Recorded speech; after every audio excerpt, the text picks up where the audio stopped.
गुरु भक्ति योग जो आत्मज्ञान का मार्ग दिखाते हैं, वे पृथ्वी पर के सच्चे देव हैं।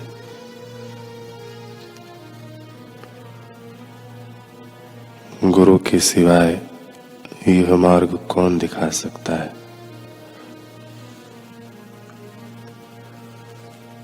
गुरु प्रभु प्राप्ति का मार्ग दिखाते हैं और शिष्य को सदा के लिए सुखी करते हैं।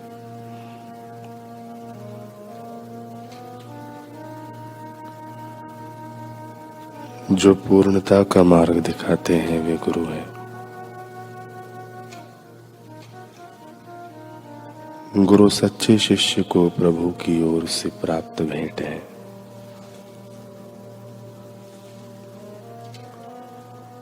तमाम शास्त्र जोर देकर गुरु की आवश्यकता मानते हैं।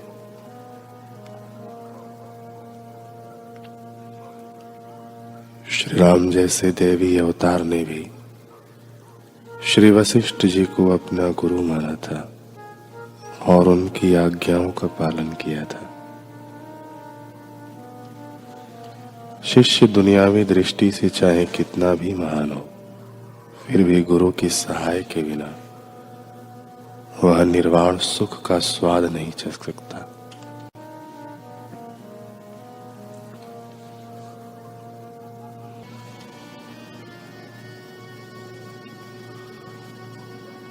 गुरुजीएफ का हम प्रसंग सुन रहे थे। गुरुजीएफ ऑस्पेंसकी से कहते हैं, एक कागज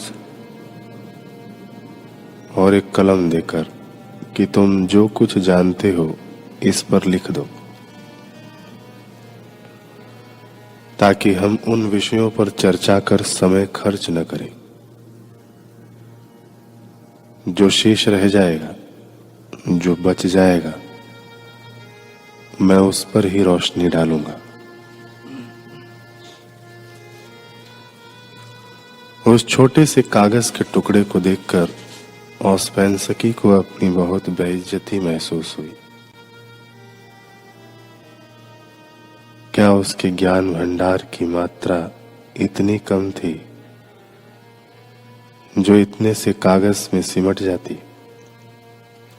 खैर, उसने पेंसिल हाथ में ली और सोचने लगा कि वह क्या क्या लिखे। पर क्या क्या तो क्या, घंटों बीत गए और ऑस्पेंसकी कुछ भी नहीं लिख सका। वह कभी कागज के टुकड़े को देखता तो कभी गुरुजीएफ के चेहरे की तरफ। उसे महसूस हुआ कि वास्तव में तो वह कुछ भी नहीं जानता। जो कागज उसे बहुत छोटा प्रतीत हो रहा था, अब उसे वह भी बहुत बड़ा लगने लगा। दिमाग पर बहुत जोर डालने पर भी ऑस्पेंसकी उस पर एक अक्षर तक नहीं लिख सका। अचानक उसकी आंखें झमझम बरस पड़ी। कागज को लौटाते समय वह बस इतना ही कह पाया, मुझे क्षमा करें, मैं कुछ भी नहीं जानता।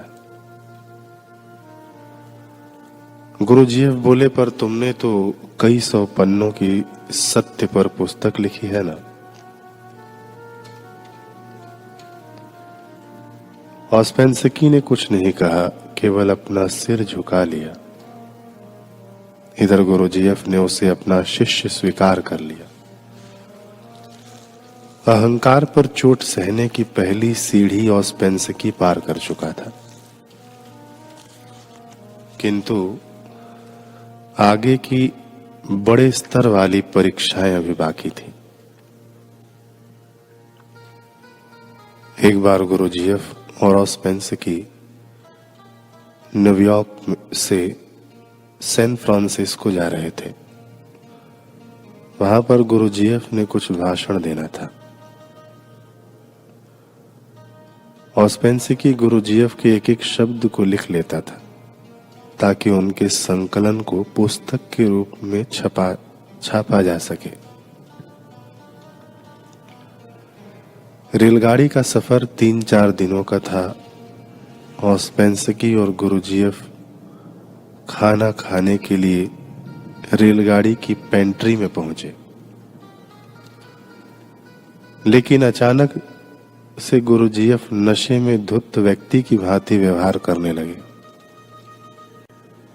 इधर उधर लड़खड़ाते हुए चीजें गिराने लगे। सब लोग उनसे बचकर इधर उधर होने लगे। ऑस्पेंसिकी हैरान था,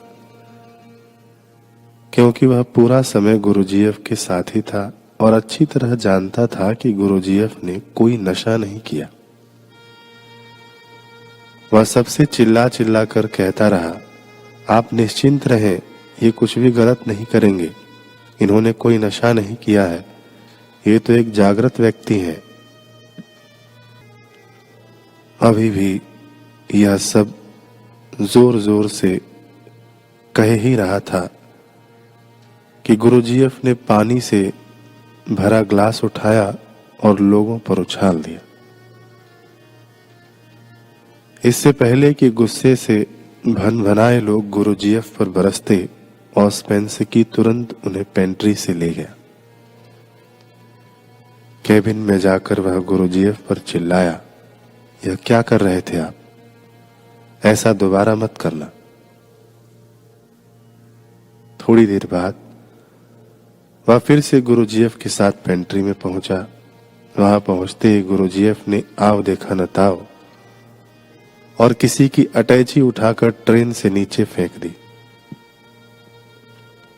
अब तो सारी ट्रेन में हो हल्ला मच गया। टीटी वहां आ पहुंचा और गुरुजीएफ के साथ साथ ऑस्पेंसिकी को खूब खरी खोटी सुनाई।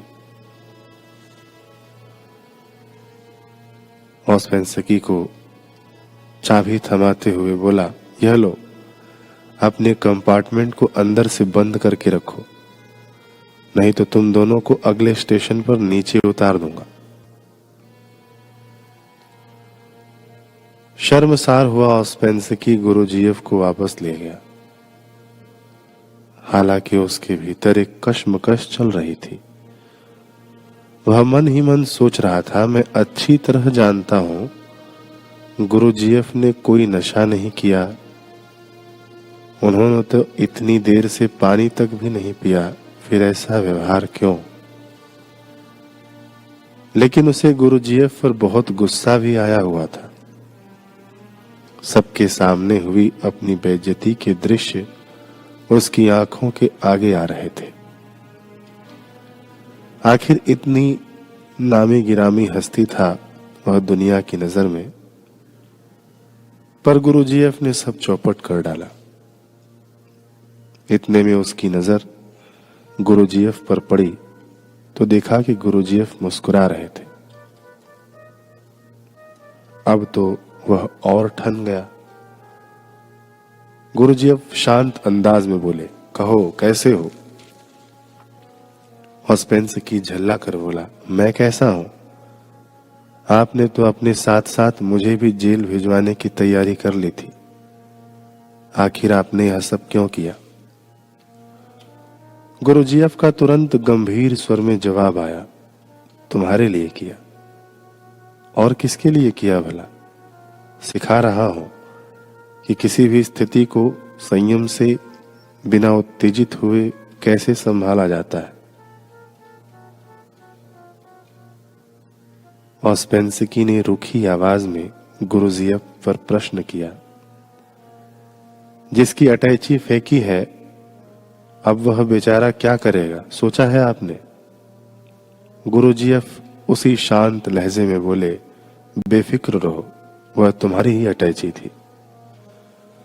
ऑस्पेंसिकी हक्का बक्का खड़ा रह गया।